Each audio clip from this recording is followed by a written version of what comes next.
Hey everyone, welcome back to your 7 Minutes of Piracy. We want to remind you before we get going to like, subscribe, share, and leave your comments because those are really important. As a matter of fact, a comment was left. I know, shocking, asking us a question, which led us to this video today. It was the inspiration. It was the inspiration for this video. Thank you. So please, we love to hear from you. I can't hammer that in hard enough. We want to hear from you. So. And you don't want to see her hammer. No. Okay, let's talk about what we're going to do this week. The question we had from one of our subscribers is they wanted to know how much sailors got paid or how much pirates earned at the time. So we're going to talk about this week. We have to go back to school. We have to learn a little bit about money. Follow along at home. So, my books are based on the golden age of sail, which was 1650 to 1730, even though my pirate books span most of the 1700s. So that's what we based our information on. So just so you know where we're coming from, a lot of this is very vague. There's not a lot of very detailed records when you're trying to find out how much money a pirate earned in the 1700s. They didn't keep good records. I'm sure they didn't have spreadsheets back then. They didn't have a spreadsheet. So let me tell you what kind of money they were using at the time. They had half pennies, which were actually were also called ha pennies, which were they're equivalent of about a dollar bill today. There was also pennies, which were the equivalent of $2.50. There were 3 pence, which was about $6. There were 6 pence, which was $12. There was a shilling, which was the equivalent today of about $25. There was a pound, which was 20 shillings. So it's the equivalent of $500.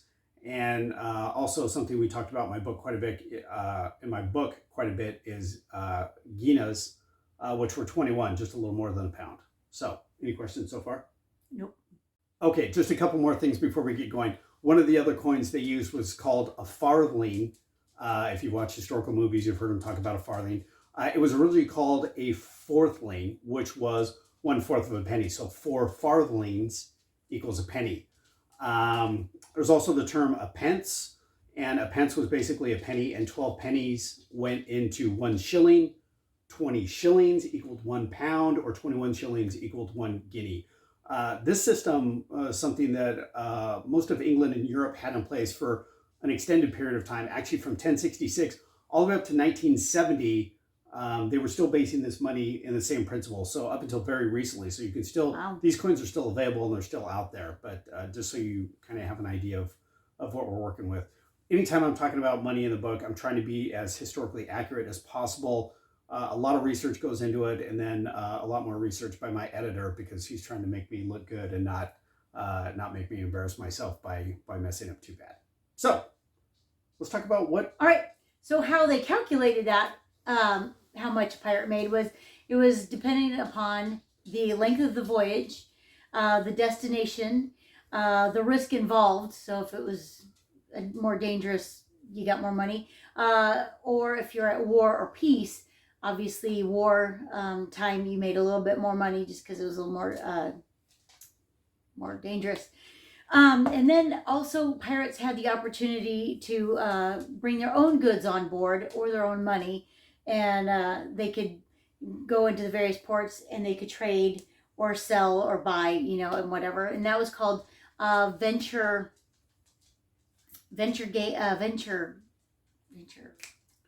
Bringing money to start a venture. Thank you. Which is the origin for venture capital. That was the word. Thank you. I was there. Anyway, so they could sell, trade, or grow their own stuff. There was one pirate in 1642. I'm sorry, he was actually just a merchant in 1642. I'm sorry. No, I'm just helping you out. Thank you. As your editor. Thank you. Hey, gotta be accurate here. A merchant in 1642, he went on board with 5 pounds. And he started out in London, and he went from France, Spain, and the Caribbean. And there's a term that they use called turnage winding. And he would buy, sell at each port.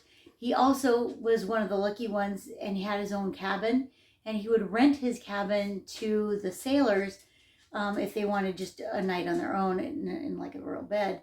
And so he would rent out his room, and he'd sleep with the sailors. Anyway, started out with 5 pounds. He came back with 50 pounds. So that's a 10 times return. I think that's pretty darn good for that time. So yeah, absolutely. You know, so there was not just doing your job, but there was ways that you could do a side hustle kind of and make a little more money. Okay, let's talk about what a sailor would earn on a typical voyage. A sailor could earn anywhere from 5 to 55 shillings a month. It really depended on your skill, with the average being about 25 shillings a month, which equaled out to about 1,700 shillings a year. It's roughly the equivalent of about 20,000 bucks today. So, I mean, your average tradesman. Now, if you had a specialty on the ship, you were working the gun, you were working up at the sail, you had the best eyes on the ship, and they kept you on the crow's nest, and you were a spotter for either other ships or whales. Anywhere from 13 to 100 shillings a month, with the average about 60. Bumps your pay up to about $48,000 a year, so not too bad. And to give you an idea of the difference in the purchasing price, the inflation rate from mid 1700s till now is $1 to $68. So if I'm talking about something that cost them $1 back then, we're talking about $68 now. And to give you a reference on land, so if you were a bailiff, you made about 6 pounds. Is that a year? Yes, 6 pounds per year. That's what I thought. A chef made 5 pounds, 15 shillings. A shepherd made about 5 pounds. A servant, I don't like that, but a servant made 2 pounds, 10 shillings. A woman servant made 1 pound, 15 shillings, which... Don't kill the messenger. I know. Dairy maid made 1 pound, 10 shillings. And then a miller, who was like a tradesman who actually had a skill, they can make up to 10 pounds. So they were kind of making the big bucks. So trade school, children, it's the way to go. Absolutely. Okay, let's talk about a pirate ship. I base this on a typical 8-month voyage. If we're going out, if you're leaving London, if you're going around either the Hope or the Horn, you're hitting the South Pacific, you're coming back. It's an 8-9-month voyage, so that's what we're looking at. Captain will earn about 80 shillings per month, about 640 shillings per year, which came out to about 32 pounds. It's a pretty good deal. His first mate would be about half that, about 40 shillings a month, 16 pounds per year. The gunner, a little less than that, 38 shillings a month and about 15 pounds a year. And your regular crewman would be about 25 pounds per month or 10 pounds per year. So a little more than some of the occupations on land, obviously a little more hazard. Like Margaret was saying, it depends on the length of the voyage, whether or not they were going to encounter hostilities, whether or not the countries they were visiting were having peacetime or at war. All that factored into the pay. Okay. And the crew shares were broken down. The captain, of course, made the most. He got three shares. The first mate, I got 2 shares. I'm sorry, they got 2 shares. The navigator made 1.5. The gunner was 1.5 shares. The officers at 1.25. And then just the crew in general just got 1% of the shares. So paid to be up there. Absolutely. And the shares was actually something that applied to both the trade ships and the pirate ships. If a trade ship was out there and they either came across another ship in distress and had to help them out or had to salvage what they could, or they got into a battle with another ship and ended up taking the property, it was called prizes. And those prizes would be divided up among the crew. Obviously, the same thing on a pirate ship.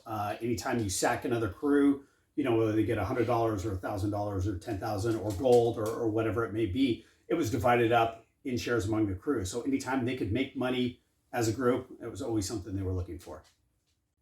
All right, your quick pirate fact of the week. Gold doubloons and pieces of 8 go synonymous with pirates, something we talk about in my book quite a bit. The gold doubloons at the time was a Spanish coin, and the gold doubloon One gold doubloon was worth 64 shillings. It was a very valued coin at the time, had a lot of spending power.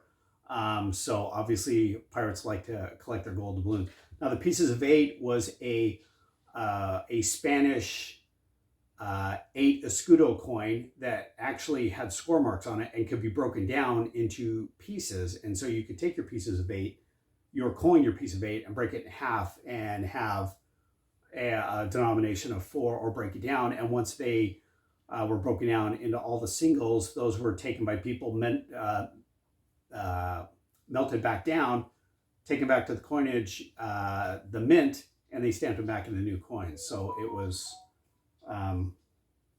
all about the circulation of currency at the time. Mm-hmm. Hey, thanks for tuning in. Like Margaret said, subscribe, leave us some comments, like and share. Because, you know, we really do care. Yeah, and it gives us ideas for future videos. Thank you, subscriber. We need them. Hey, until we see each other again next week, fair winds, my friends. Bye-bye.